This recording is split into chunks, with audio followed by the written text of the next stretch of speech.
ಭಾರತೀಯರಾದ ನಮಗೆ ಮಾನ್ಸೂನ್ ಅಥವಾ ಮುಂಗಾರು ಮಳೆ ಅಂದ್ರೆ ಕೇವಲ ನೀರಲ್ಲ, ಅದು ನಮ್ಮ ರೈತರ ಜೀವ, ನಮ್ಮ ದೇಶದ ಆರ್ಥಿಕತೆಯ ಬೆನ್ನೆಲುಬು. ಆದರೆ ಈಗ ಕೇಳಿ ಬರ್ತಾ ಇರುವ ಆ ಒಂದು ಸುದ್ದಿ ಎಲ್ಲರಲ್ಲೂ ನಡುಕ ಹುಟ್ಟಿಸಿದೆ. ಮುಂಗಾರು ಮಳೆ ಸ್ವಲ್ಪ ಲೇಟ್ ಆಗಿ ಬಂದ್ರೂ ಮಳೆ ಚೆನ್ನಾಗಿಯೇ ಬಂದಿದೆ. ಆದರೆ ಈ ಮುಂಗಾರು ಮಳೆಗೆ ಈಗ ಚೀನಾದ ಡಾಲ್ಫಿನ್ ನ ಕಣ್ಣು ಬಿದ್ದಿದೆ. ಚೀನಾದ ಡಾಲ್ಫಿನ್ ಕೋಟ್ಯಂತರ ಭಾರತೀಯರ ಜೀವನಾಡಿಯಾಗಿರುವ ಮುಂಗಾರು ಮಳೆಯನ್ನ ನುಂಗಿ ನೀರು ಕುಡಿಯುತ್ತೆ ಅನ್ನುವ ಮುನ್ಸೂಚನೆ ಸಿಗ್ತಾ ಇದೆ. ಅಷ್ಟಕ್ಕೂ ಏನಿದು ಚೀನಾದ ಡಾಲ್ಫಿನ್? ಈ ಡಾಲ್ಫಿನ್ ಭಾರತದ ಮುಂಗಾರು ಮಳೆ ಮೇಲೆ ಯಾವ ರೀತಿಯ ಪರಿಣಾಮ ಬೀರುತ್ತೆ? ಡಾಲ್ಫಿನ್ ಬರ್ತಾ ಇದ್ದಂತೆ ಮುಂಗಾರು ಮಳೆಯ ಮೋಡಗಳು ಭಾರತದಿಂದ ಓಡೋದಕ್ಕೆ ಶುರು ಮಾಡಿದ್ದಾವ? ಹವಾಮಾನ ವಿಜ್ಞಾನಿಗಳು ಮತ್ತು ಪರಿಣಿತರು ಇದರ ಬಗ್ಗೆ ಏನ್ ಹೇಳಿದ್ದಾರೆ ಎಲ್ಲವನ್ನ ತೋರಿಸ್ತೀವಿ. ಸ್ನೇಹಿತರೆ ನಮಸ್ಕಾರ, ಚರಿತ್ರೆ ಮತ್ತೊಂದು ವಿಡಿಯೋಗೆ ನಿಮ್ಗೆಲ್ಲ ಪ್ರೀತಿಯ ಸ್ವಾಗತ.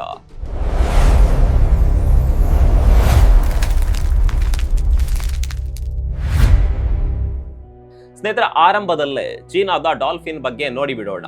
ಡಾಲ್ಫಿನ್ ಅಂದ್ರೆ ಚೀನಾದಲ್ಲಿ ಎದ್ದಿರುವ ಭೀಕರ ಬಿರುಗಾಳಿ. ಅಲ್ಲಿ ಸೃಷ್ಟಿಯಾಗಿರುವುದು ಸಾಮಾನ್ಯ ಬಿರುಗಾಳಿ ಅಲ್ಲ, ಅದರ ಹೆಸರು ಡಾಲ್ಫಿನ್. ಪೆಸಿಫಿಕ್ ಮಹಾಸಾಗರದ ಪಶ್ಚಿಮ ಭಾಗದಲ್ಲಿ ಹುಟ್ಟಿಕೊಂಡ ಈ ಚಂಡಮಾರುತ ಇಡೀ ಚೀನಾವನ್ನ ನಡಗಿಸ್ತಾ ಇದೆ. ಗಂಟೆಗೆ ಬರೋಬ್ಬರಿ 151 ಕಿಲೋಮೀಟರ್ ವೇಗದಲ್ಲಿ ಬೀಸ್ತಾ ಇರುವ ಭೀಕರ ಗಾಳಿ ದಾರಿಯಲ್ಲಿ ಸಿಕ್ಕಿದ್ದನ್ನೆಲ್ಲ ಧ್ವಂಸ ಮಾಡಿ ಸಾಕ್ತಾ ಇದೆ. ಭಾರಿ ಮಳೆ ಮತ್ತು ಪ್ರವಾಹದಿಂದಾಗಿ ಚೀನಾದ ರಸ್ತೆಗಳು ಜಲಾವೃತವಾಗಿವೆ. ವಸತಿ ಪ್ರದೇಶಗಳು ಸಂಪೂರ್ಣವಾಗಿ ಮುಳುಗಿ ಹೋಗಿವೆ. ಪರಿಸ್ಥಿತಿ ಎಷ್ಟು ಗಂಭೀರವಾಗಿದೆ ಅಂದ್ರೆ ಚೀನಾದ ಹುಬೈ ಪ್ರಾಂತ್ಯದಲ್ಲಿ ನಡೀತಾ ಇದ್ದ ಎಲ್ಲಾ ಕಟ್ಟಡ ನಿರ್ಮಾಣ ಕೆಲಸಗಳನ್ನ ನಿಲ್ಲಿಸಲಾಗಿದೆ ಮತ್ತು ಪ್ರಮುಖ ಪ್ರವಾಸಿ ತಾಣಗಳನ್ನೆಲ್ಲ ಬಂದ್ ಮಾಡಲಾಗಿದೆ. ಚೀನಾದ ಪ್ರಮುಖ ಆರ್ಥಿಕ ಕೇಂದ್ರವಾದ ಶಾಂಘೈನಲ್ಲಿ ಕೇವಲ 24 ಗಂಟೆಗಳಲ್ಲಿ ಬರೋಬ್ಬರಿ 400 ಮಿಲಿಮೀಟರ್ ಮಳೆ ಸುರಿದಿದೆ. ಇದು ಕಳೆದ 150 ವರ್ಷಗಳಲ್ಲೇ ದಾಖಲಾದ ಅತ್ಯಂತ ಗರಿಷ್ಠ ಮಳೆ. ಇಷ್ಟು ಭಾರಿ ಪ್ರಮಾಣದ ಮಳೆ ಒಮ್ಮೆಗೆ ಸುರಿದಾಗ ಯಾವುದೇ ನಗರದ ಆಧುನಿಕ ಡ್ರೈನೇಜ್ ಸಿಸ್ಟಮ್, ಕಾಲುವೆಗಳು ಅಥವಾ ಜಲಾಶಯಗಳು ಅದನ್ನ ತಡೆದುಕೊಳ್ಳೋದಕ್ಕೆ ಸಾಧ್ಯವಿಲ್ಲ. ಪರಿಣಾಮ ಇಡೀ ಶಾಂಘೈ ಜಲಾವೃತವಾಯಿತು. ಬರೋಬ್ಬರಿ 1400ಕ್ಕೂ ಹೆಚ್ಚು ವಿಮಾನ ಪ್ರಯಾಣಗಳನ್ನ ರದ್ದುಗೊಳಿಸಲಾಯಿತು. ಪರಿಸ್ಥಿತಿಯ ಗಂಭೀರತೆಯನ್ನ ಅರಿತ ಚೀನಾ ಇತಿಹಾಸದಲ್ಲೇ ಅತಿ ದೊಡ್ಡ ರಕ್ಷಣಾ ಕಾರ್ಯಾಚರಣೆಗೆ ಇಳಿಯಿತು. ವರದಿಗಳ ಪ್ರಕಾರ ವಿವಿಧ ಪ್ರಾಂತ್ಯಗಳಿಂದ ಬರೋಬ್ಬರಿ 10 ಲಕ್ಷಕ್ಕೂ ಹೆಚ್ಚು ಜನರನ್ನ ಸುರಕ್ಷಿತ ಸ್ಥಳಗಳಿಗೆ ಸ್ಥಳಾಂತರಿಸಲಾಯಿತು. ಕೇವಲ ಝೆಜಿಯಾಂಗ್ ಪ್ರಾಂತ್ಯ ಒಂದರಿಂದಲೇ ಬರೋಬ್ಬರಿ 9 ಲಕ್ಷ ಜನರನ್ನ ಸ್ಥಳಾಂತರಿಸಲಾಗಿದೆ. ಆರ್ಥಿಕ ರಾಜಧಾನಿ ಶಾಂಘೈನಿಂದ 2,15,000 ಜನರನ್ನ ಸುರಕ್ಷಿತ ಪ್ರದೇಶಗಳಿಗೆ ಕರೆದೊಯ್ಯಲಾಗಿದೆ. ಕರಾವಳಿಯ ಮತ್ತೊಂದು ಪ್ರಾಂತ್ಯವಾದ ಫುಜಿಯಾನ್ನಿಂದ ಸುಮಾರು 1 ಲಕ್ಷ ಜನರನ್ನ ಬೇರೆಡೆಗೆ ರವಾನಿಸಲಾಗಿದೆ. ಸ್ನೇಹಿತರೆ, ಈ ಸಂಖ್ಯೆಗಳನ್ನ ಕೇಳಿದ್ರೇನೆ ಮೈ ಜುಮ್ ಅನ್ನುತ್ತೆ ಅಲ್ವಾ? ಇಷ್ಟೊಂದು ಬೃಹತ್ ಮಟ್ಟದಲ್ಲಿ ಜನರನ್ನ ಸ್ಥಳಾಂತರಿಸಬೇಕಾದ ಅನಿವಾರ್ಯತೆ ಯಾಕೆ ಎದುರಾಯಿತು ಗೊತ್ತಾ? ಅದರ ಹಿಂದೆ ಒಂದು ಪ್ರಕೃತಿಯ ಮಾರಕ ಕಾಂಬಿನೇಷನ್ ಇತ್ತು. ವಿಜ್ಞಾನಿಗಳು ಹೇಳುವ ಪ್ರಕಾರ ಇಲ್ಲಿ ಕೇವಲ ಮಳೆ ಮಾತ್ರ ಬರಲಿಲ್ಲ. ಚಂಡಮಾರುತದ ಭೀಕರ ಗಾಳಿಯಿಂದಾಗಿ ಸಮುದ್ರದ ನೀರು ಭರದಿಂದ ಭೂಮಿಯ ಒಳಭಾಗಕ್ಕೆ ನುಗ್ಗಲು ಶುರು ಮಾಡಿತು. ಇದನ್ನ ಹವಾಮಾನ ಶಾಸ್ತ್ರದಲ್ಲಿ ಸ್ಟೋರ್ಮ್ ಸರ್ಜ್ ಅಂತ ಕರೀತಾರೆ. ಇಲ್ಲಿ 3 ಕಂಟಕಗಳು ಒಟ್ಟಿಗೆ ಎದುರಾದವು. ಆಕಾಶದಿಂದ ಸುರಿತಾ ಇದ್ದ ಭಾರಿ ಮಳೆ, ಸಮುದ್ರದಲ್ಲಿ ಉಂಟಾದ ಭಾರಿ ಉಬ್ಬರ ಅಥವಾ ಹೈಟೈಡ್, ಕರಾವಳಿಯತ್ತ ನುಗ್ತಾ ಇದ್ದ ಭೀಕರ ಗಾಳಿ. ಈ 3 ಶಕ್ತಿಗಳು ಒಟ್ಟಿಗೆ ಸೇರಿದಾಗ ಕರಾವಳಿ ತೀರಗಳು ಸಂಪೂರ್ಣವಾಗಿ ಮುಳುಗಿ ಹೋದವು ಮತ್ತು ಗುಡ್ಡಗಾಡು ಪ್ರದೇಶಗಳಲ್ಲಿ ಭೀಕರ ಭೂಕುಸಿತಗಳು ಸಂಭವಿಸಿದವು. ಪ್ರಕೃತಿಯ ಮುನಿಸಿನ ಮುಂದೆ ಮನುಷ್ಯ ಎಷ್ಟೇ ತಂತ್ರಜ್ಞಾನ ಬೆಳೆಸಿದ್ದರೂ ಅಸಹಾಯಕನಾಗುತ್ತಾನೆ ಎನ್ನುವುದಕ್ಕೆ ಚೀನಾದ ಈ ಪ್ರವಾಹವೇ ಕಣ್ಣ ಮುಂದಿರುವ ಸಾಕ್ಷಿ. ಆದರೆ ಅಸಲಿ ಆತಂಕ ಇರೋದು ಕೇವಲ ಚೀನಾಕ್ಕಲ್ಲ. ಸಾವಿರಾರು ಮೈಲಿ ದೂರದಲ್ಲಿರುವ ಭಾರತಕ್ಕೂ ಇದರ ಬಿಸಿ ತಟ್ಟುವ ಮುನ್ಸೂಚನೆ ಸಿಕ್ಕಿದೆ. ಚೀನಾದಲ್ಲಿ ಬೀಸ್ತಾ ಇರುವ ಬಿರುಗಾಳಿ ಭಾರತದ ಮುಂಗಾರು ಮಳೆಯ ಮೇಲೆ ಹೇಗೆ ಪ್ರಭಾವ ಬೀರಬಹುದು?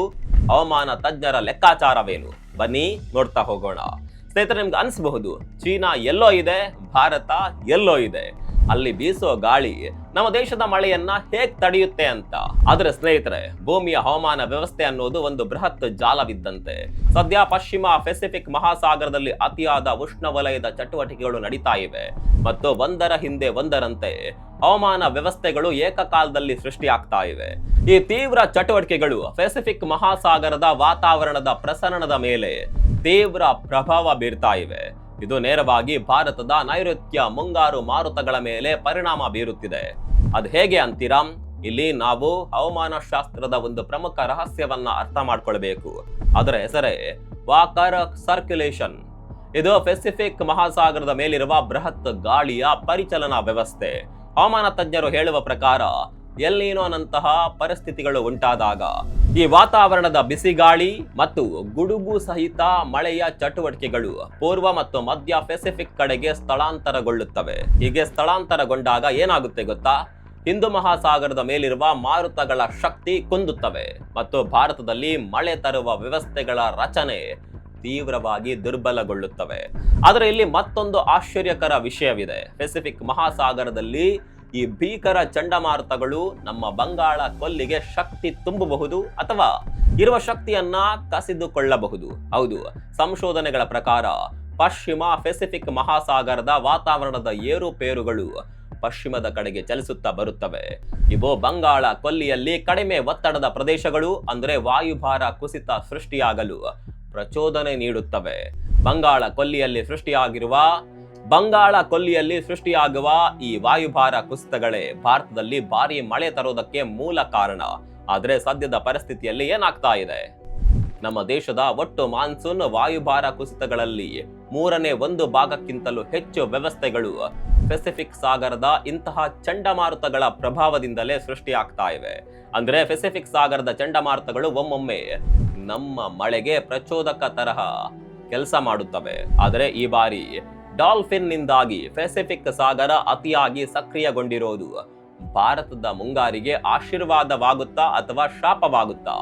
ಹವಾಮಾನ ಇಲಾಖೆಯ ಉಪಗ್ರಹ ಚಿತ್ರಗಳು ಈಗ ಒಂದು ಆಘಾತಕಾರಿ ಸತ್ಯವನ್ನ ಬಹಿರಂಗಪಡಿಸಿವೆ. ಬಂಗಾಳ ಕೊಲ್ಲಿಯಲ್ಲಿ ಸೇರಿದಂತೆ ಭಾರತದ ಹಲವು ಭಾಗಗಳಲ್ಲಿ ಮುಂಗಾರು ಮೋಡಗಳ ದಟ್ಟಣೆ ಗಣನೀಯವಾಗಿ ಕಡಿಮೆಯಾಗಿದೆ. ಇತ್ತೀಚಿನ ದಿನಗಳಲ್ಲಿ ಮಳೆ ತರುವ ವ್ಯವಸ್ಥೆಗಳ ರಚನೆ ತುಂಬಾ ಕಡಿಮೆಯಾಗಿದೆ. ಇದು ಮುಂಬರುವ ದಿನಗಳಲ್ಲಿ ಮಳೆಯ ಅಭಾವದ ಮುನ್ಸೂಚನೆಯ? ರೈತರ ಹೊಲಗಳು ಒಣಗಿ ಹೋಗುತ್ತವಾ ಅನ್ನುವ ಪ್ರಶ್ನೆಗಳು ಹುಟ್ಕೊಂಡಿದೆ. ಹವಾಮಾನ ತಜ್ಞರು ಹೇಳುವ ಪ್ರಕಾರ ಡಾಲ್ಫಿನ್ ನೇರವಾಗಿ ಭಾರತದ ಮಳೆಯನ್ನ ಕಸ್ಕೊಂಡು ಹೋಗ್ತಾ ಇಲ್ಲ. ಅದನ್ನ ನಾವು ಸರಿಯಾಗಿ ಅರ್ಥ ಮಾಡ್ಕೊಳ್ಬೇಕು. ಇದು ನೇರ ದಾಳಿ ಅಲ್ಲ, ಬದಲಾಗಿ ಇದು ಇಡೀ ಜಾಗತಿಕ ಹವಾಮಾನದ ಮಾರುತಗಳ ದಿಕ್ಕನ್ನ ಬದಲಾಯಿಸುವ ದೊಡ್ಡ ವ್ಯವಸ್ಥೆಯ ಒಂದು ಭಾಗ. ಪೆಸಿಫಿಕ್ ಸಾಗರದಲ್ಲಿ ಆಗ್ತಾ ಇರುವ ಈ ಬೃಹತ್ ಬದಲಾವಣೆಗಳು ಭಾರತದ ಮುಂಗಾರು ಮಾರುತಗಳ ಶಕ್ತಿಯನ್ನ ಕುಂದಿಸುತ್ತಿವೆ. ಬಂಗಾಳ ಕೊಲ್ಲಿಯಲ್ಲಿ ಸಕಾಲಕ್ಕೆ ಸೃಷ್ಟಿಯಾಗಬೇಕಿದ್ದ ಮಳೆ ಮೋಡಗಳು ಈಗ ದುರ್ಬಲಗೊಳ್ತಾ ಇವೆ. ನಮಗೆ ಮಾನ್ಸೂನ್ ಸಕಾಲಕ್ಕೆ ಬಾರದೇ ಇದ್ರೆ ಏನಾಗುತ್ತೆ ಅನ್ನೋದು ಕಲ್ಪನೆ ಮಾಡ್ಕೊಳ್ಳೋದಕ್ಕೂ ಕೂಡ ಭಯ ಆಗುತ್ತೆ. ಕುಡಿಯೋ ನೀರಿಗೆ ಹಾಹಾಕಾರ, ಒಣಗುವ ಬೆಳೆಗಳು, ರೈತನ ಕಣ್ಣೀರು. ಈ ಇಡೀ ಜಾಗತಿಕ ಹವಾಮಾನ ಆಟದಲ್ಲಿ ನಾವೆಲ್ಲೋ ಮಧ್ಯದಲ್ಲಿ ಸಿಲುಕೊಂಡಿದ್ದೇವೆ. ಹಾಗಾದ್ರೆ ಮುಂದೇನಾಗುತ್ತೆ? ಇನ್ನು ಕೇವಲ ಕೆಲವೇ ದಿನಗಳಲ್ಲಿ ಇದರ ಅಸಲಿ ಚಿತ್ರಣ ನಮಗೆ ಸಿಗಲಿದೆ. ಮುಂಬರುವ ದಿನಗಳಲ್ಲಿ ಬಂಗಾಳ ಕೊಲ್ಲಿಯಲ್ಲಿ ಹೊಸದಾಗಿ ವಾಯುಭಾರ ಕುಸಿತ ಉಂಟಾಗುತ್ತಾ ಇಲ್ವಾ ಅನ್ನೋದರ ಮೇಲೆ ನಮ್ಮ ದೇಶದ ಮಳೆಯ ಭವಿಷ್ಯ ನಿರ್ಧಾರವಾಗಲಿದೆ.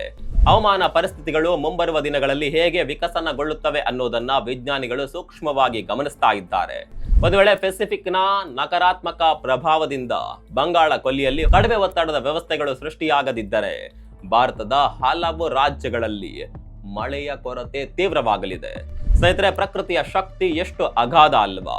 ಎಲ್ಲೋ ಪೆಸಿಫಿಕ್ ಸಾಗರದ ಮೂಲೆಯಲ್ಲಿ ಏಳುವ ಒಂದು ಸಣ್ಣ ಗಾಳಿ ನಮ್ಮ ದೇಶದ ಹಳ್ಳಿಯ ರೈತನ ಬದುಕನ್ನ ನಿರ್ಧರಿಸುತ್ತೆ. ಪ್ರಕೃತಿಯ ಈ ಜಾಲದ ಮುಂದೆ ನಾವೆಲ್ಲ ಕೇವಲ ವೀಕ್ಷಕರು ಮಾತ್ರ. ಹವಾಮಾನ ವೈಪರೀತ್ಯ ಅನ್ನೋದು ಕೇವಲ ಒಂದು ಸುದ್ದಿ ಅಲ್ಲ, ಅದು ನಮ್ಮ ದೈನಂದಿನ ಬದುಕಿನ ಮೇಲೆ ಮತ್ತು ನಮ್ಮ ತಟ್ಟೆಯಲ್ಲಿರುವ ಅನ್ನದ ಮೇಲೆ ನೇರ ಪರಿಣಾಮ ಬೀರುವ ಕಟು ಸತ್ಯ. ಪ್ರಕೃತಿಯನ್ನ ಗೌರವಿಸೋದು ಮತ್ತು ಹವಾಮಾನ ಬದಲಾವಣೆ ಬಗ್ಗೆ ನಾವೆಲ್ಲರೂ ಜಾಗೃತರಾಗಬೇಕಾದ ಸಮಯ ಈಗ ಬಂದಿದೆ.